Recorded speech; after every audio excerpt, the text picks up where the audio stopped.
Lutero, maldito destruidor de igrejas! How dare you! How dare you? How dare you? How dare you! How dare you!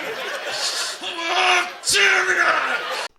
Salve, galera! Rafael Fi aqui no Teologia em Hollywood. Hoje para falarmos então de um tema que esse mês não poderia passar batido, que é da Reforma Protestante. Hoje eu gostaria de falar especificamente da figura de Martinho Lutero, porque tem se falado muito recentemente, né? Um argumento que eu tenho visto muito por aí. Então, por exemplo, eu vi uma polêmica recente envolvendo uma figura gospel, quando eu abri ali os comentários de um dos posts do Instagram, e o primeiro comentário que apareceu assim foi: viu o que você fez, Lutero? Como se Lutero fosse o grande causador ali desse grande mal, dessa não só da diversidade de denominações e igrejas que existem hoje, mas o surgimento de todos esses falsos líderes e de pessoas ensinando coisas absurdas usando o nome de Deus em vão, né? Não a Bíblia, porque a Bíblia, mas usando o nome de Deus em vão. Então, eu até assisti recentemente um documentário falando da igreja Hillsong na HBO, e pretendo aqui, quem sabe futuramente, trazer um vídeo comentando sobre, em que a gente vê essa realidade não só da igreja Hillsong, mas de tantas igrejas que existem por aí, tanto grandes como pequenas, envolvida em escândalos, com falsos ensinos, com problemas e tantas outras coisas. E aí fica a grande pergunta, né? É Lutero, então, o grande causador desse mal, o grande vilão? Se não fosse ele ali dando início à Reforma Protestante, será que existiria todo esse mal que há no mundo hoje? Será que existiriam todos esses falsos mestres, falsos profetas? Será que existiria tanto escândalo no meio da igreja nos dias de hoje? Então, se você é um membro do Sínodo de Dort, já fixa sua tese aqui no botão de curtir, já deixa sua confissão de fé aqui nos comentários e bora aí então fazer parte daqueles que são loucos por Jesus, né? Que anticlimático, meu Deus. Brincadeira, mas já se inscreve aqui no canal e chega comigo pra gente trocar essa ideia.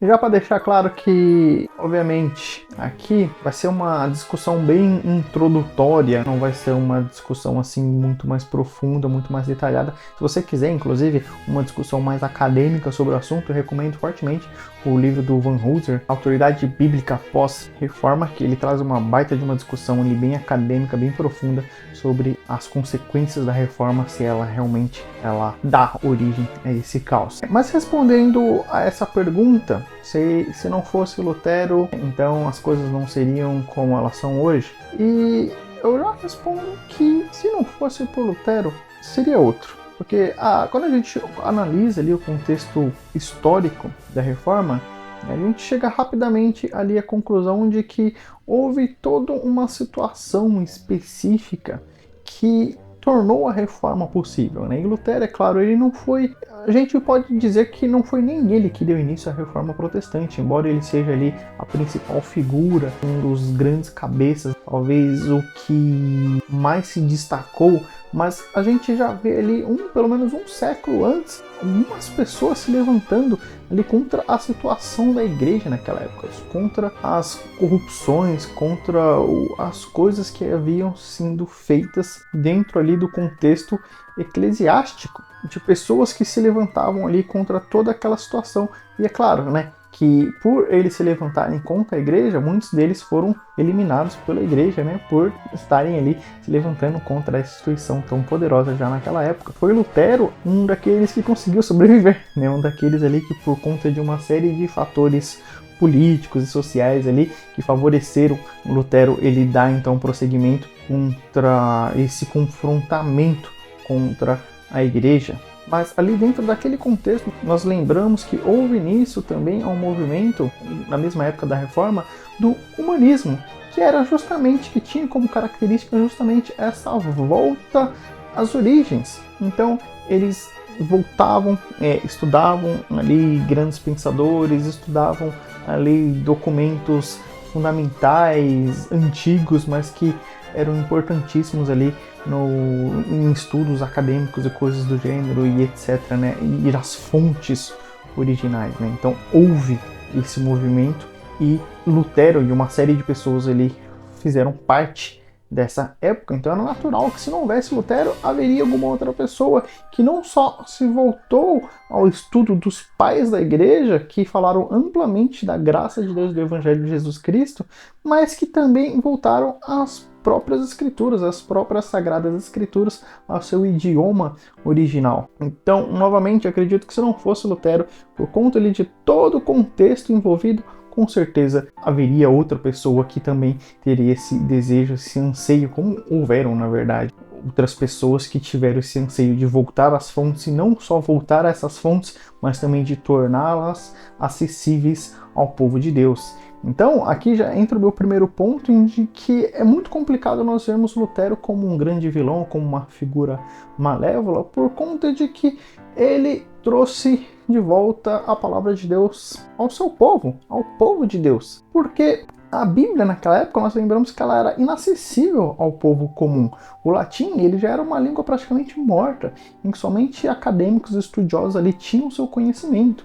Então as pessoas, elas não conseguiriam ler, nem por conta do analfabetismo em si, mas porque a língua já não era acessível ao povo comum naquela época. Então houve essa preocupação de trazer, claro, não foi só Lutero, houveram diversas outras pessoas, mesmo anteriores a Lutero, que já tinham essa preocupação de trazer a Bíblia de volta para o povo de Deus, para que o povo de Deus pudesse ter livre acesso às Escrituras, né? Porque se a Bíblia é a palavra de Deus, então todo cristão precisa ter a Bíblia como fonte, como alimento, como suprimento da sua vida, né? E graças a Lutero, hoje, tanto protestantes como católicos têm acesso à Bíblia. Então esse é um ponto positivo, esse é um fruto ali importantíssimo que a gente reconhece, que a gente deveria agradecer, que surgiu ali pelos feitos não só de Martinho de Lutero, mas de tantos outros reformadores que se levantaram naquela época. E aqui eu já conecto com o meu segundo ponto, de que Lutero, ele foi essencial também no resgate do Evangelho, que também já havia se perdido naquela época.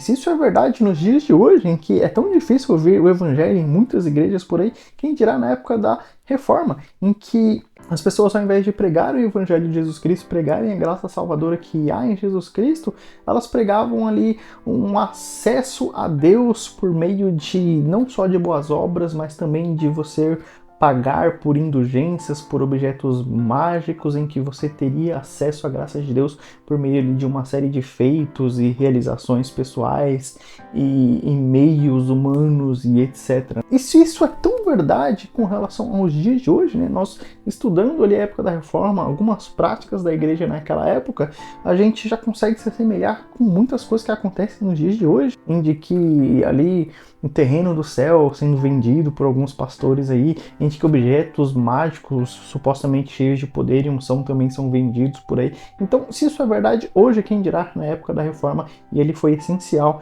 né? Os reformadores, eles não inventaram o Evangelho, mas eles ali redescobriram o Evangelho que já havia se perdido há muito tempo. Só que isso, é claro, a existência de falsos mestres, a existência ali de todos esses meios de tentar usar a palavra de Deus, de tentar usar o Evangelho para conseguir dinheiro e conseguir fama, poder ou tantas outras coisas, isso não é uma... É claro, é uma consequência, de certa forma, da Reforma, mas ainda assim isso inevitavelmente aconteceria, porque isso já é verdade desde a época de Jesus e dos apóstolos, na verdade até anteriormente, mas na época de Jesus e dos apóstolos ali, a gente já vê, por exemplo, Simão, um mago, ele tentando ali comprar o dom do Espírito Santo com dinheiro, né? E daí que vem a palavra simonia, que é essa ideia de você tentar comprar ou vender objetos religiosos ali com um pretexto de poder ou coisas parecidas. Então, não é novo esse movimento de pessoas tentarem usar a palavra de Deus, tentarem usar o Evangelho, de tentarem usar a estrutura da igreja para conquistar dinheiro, poder, fama e etc. Isso inevitavelmente já acontecia na época de Jesus e dos apóstolos, aconteceu na época da Reforma e acontece ainda nos dias de hoje. E cabe a nós, assim como naquela época, nos levantarmos contra essas coisas e pregarmos o verdadeiro Evangelho, que infelizmente também tem sido abandonado em muitas igrejas por aí. Mas daí entra, claro, aquela crítica principal ao reformador alemão. Foi ele o responsável ali por causar divisão dentro da igreja e, em consequência disso, né, esse rompimento, essa divisão com a igreja acontecer e se prolongar cada vez mais, de tal forma que hoje nós temos ali uma miríade de denominações evangélicas hoje. Então foi Lutero responsável ali por esse mal de causar cada vez mais divisão dentro da igreja. E é claro que assim, não é novidade, você não precisa estudar muito, pesquisar muito, para ver que não só Lutero, como diversos outros reformadores, não tinha esse desejo necessariamente de romper com a igreja. Lutero relutou muito antes de romper com a igreja, né? Porque de fato a igreja ela é entendida como o corpo de Cristo, ela é entendida como a comunidade dos fiéis, a comunidade dos santos. Então ninguém quer romper com essa comunidade aqui simplesmente porque teve um entendimento diferente, né? Então tem até um episódio interessante de que Lutero ele estava debatendo ali com outro padre, com outro acadêmico ali da época, e nesse debate ali quem estava confrontando Lutero falava várias vezes: você ali é um seguidor de John Hus, você é um seguidor de John Hus, né? E o John Hus naquela época já era considerado um herege pela igreja da época, inclusive ele foi, né, perseguido e morto por conta disso. E Lutero, obviamente, conhecia esse episódio, conhecia que ele era considerado um herege e ali negava, né? Não, eu não tenho nada a ver com esse cara, não tenho nada a ver, não tenho nada a ver, não tenho nada a ver. E aí, né, esses debates que duravam vários dias, semanas ali, etc., nenhuma das pausas desse debate, Lutero ele foi ali em uma biblioteca e ele foi pesquisar mais a respeito de John Hus. E ele começou a ver a mensagem pregada por John Hus e ele viu ali o evangelho da graça de Jesus Cristo sendo pregado. E aí Lutero falou: rapaz, então não é que esse cara estava certo, esse cara estava pregando o verdadeiro evangelho, o evangelho jesuíno da graça que há em Jesus Cristo?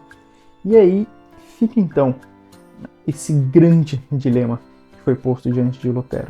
Se John Hus ele pregava o verdadeiro evangelho e ele era considerado como um herege pela igreja, então eu permaneço na igreja ou eu devo romper com essa igreja aqui que rejeita esse evangelho? Então você percebe como esse dilema foi muito grande, muito forte ali para Lutero e para muitos reformadores da época. E Lutero teve que tomar essa difícil decisão ali, então, de realmente, de fato, romper ali com a igreja, romper ali com aquela estrutura eclesiástica que existia, porque ele entendia que dentro daquele contexto o evangelho já não era mais aceito, já não era mais pregado, né? E que se pregar o verdadeiro evangelho era considerado um crime, era considerado uma blasfêmia, você era considerado um herege, então é muito melhor você abraçar o evangelho e romper com aquela estrutura que já se afastou do evangelho há muito tempo. Se amar é crime, me prenda agora! Me bota na cadeia! E aí o ponto é que o meu argumento aqui é de que muitas vezes é melhor você romper com uma igreja corrompida e, né, você estar em outra ali, nem que seja com meia dúzia de sãos, de pessoas verdadeiramente salvas, em que o evangelho verdadeiro e genuíno é pregado. Então, hoje em dia, nós estamos numa situação em que, de fato, há muitas igrejas, em que, infelizmente, muitas dessas igrejas você não vai ver o evangelho sendo pregado, mas ainda assim é muito melhor nós termos igrejas que pregam a verdadeira palavra de Deus e que tem ali, muitas vezes, pouquíssimas pessoas, mas porque a palavra de Deus incomoda. Mas é melhor nós termos essas igrejas ali, mesmo que um número muito reduzido de pessoas, mas de pessoas que amam a Deus, de pessoas que foram alcançadas pelo seu evangelho e que vivem para a honra e glória do seu nome somente. É muito melhor essa realidade do que você ter ali uma instituição gigantesca com milhares e centenas de milhares de pessoas, mas que o evangelho foi perdido há muito tempo e que as pessoas não ouvem mais o evangelho e, consequentemente, não são alcançadas por esse evangelho. Mas alguém pode responder, né? Mas olha como a igreja ela está dividida hoje, né? Olha quantos falsos mestres, olha quantos falsos ensinos tem hoje. Você acha que isso é uma coisa boa que aconteceu em decorrência da reforma? E aqui eu posso responder basicamente com o argumento de Agostinho, em que ele vai dizer que onde existe o bem, ali haverá um mal tentando corromper esse bem, né? Ou seja, ele diz que o mal ele só existe ali em detrimento do bem, que o bem precisa existir para que o mal também tenha a sua existência, né? Ou seja, né, a ilustração que a gente usa aqui para isso ficar bem claro é sempre a de um prego, né, ou de algum ferro do gênero, em que você precisa que o prego, que o ferro exista e a ferrugem ali ela só existe ali dentro daquele contexto de um ferro. Ou então, por exemplo, a visão, né, é uma coisa boa, mas ali a cegueira ela só pode existir ali porque a visão que é boa existe e a cegueira então seria essa ausência do bem ou essa corrupção do bem.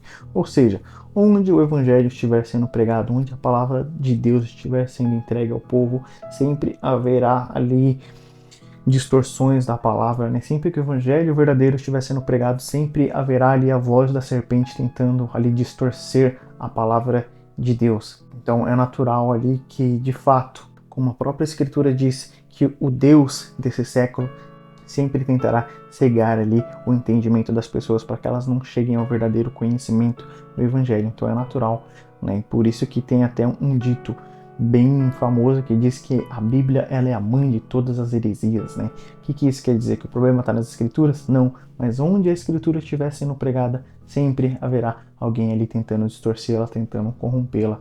Mas ainda assim, é melhor nós termos ali livre acesso às escrituras e livre acesso à interpretação das escrituras do que nós não termos escritura nenhuma, do que nós não termos interpretação nenhuma.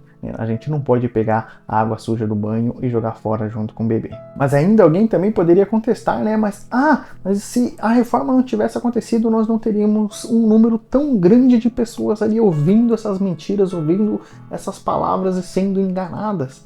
E aqui, é claro, fica primeiro, falando humanamente, fica a cargo de cada orador ali o poder de convencimento, é claro. Então fica ali as pessoas que estão pregando, que estão entregando mensagem, convencer as pessoas ali serão atraídas por a mensagem ali que mais lhe faz sentido.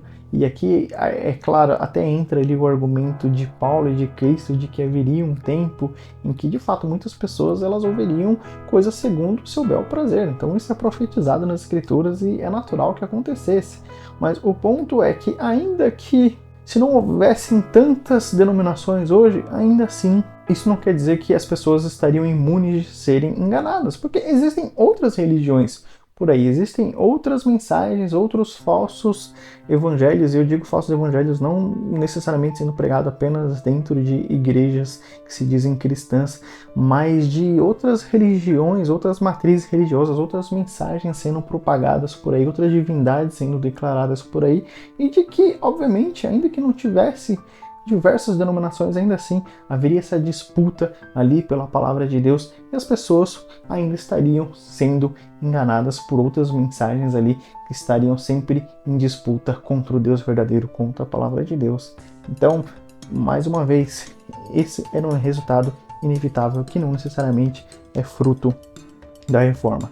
E aqui entra novamente o meu argumento de que, ainda que talvez isso tenha sido uma triste consequência da reforma protestante, não necessariamente nós devemos pegar a figura de Martinho Lutero, dos reformadores ali, e pintá-los como vilões. Porque isso é uma realidade já desde a época de Jesus e dos apóstolos, né? Então nós teríamos que culpar Jesus e os apóstolos por pregarem uma mensagem verdadeira, em de que ele, uma vez mais, falsos pregadores, falsos mestres ali perseguiriam a Cristo e seus apóstolos e também tentariam distorcer as suas palavras, também tentariam distorcer os seus ensinos. Então você pega ali não só os evangelhos, mas você pega as epístolas dos apóstolos.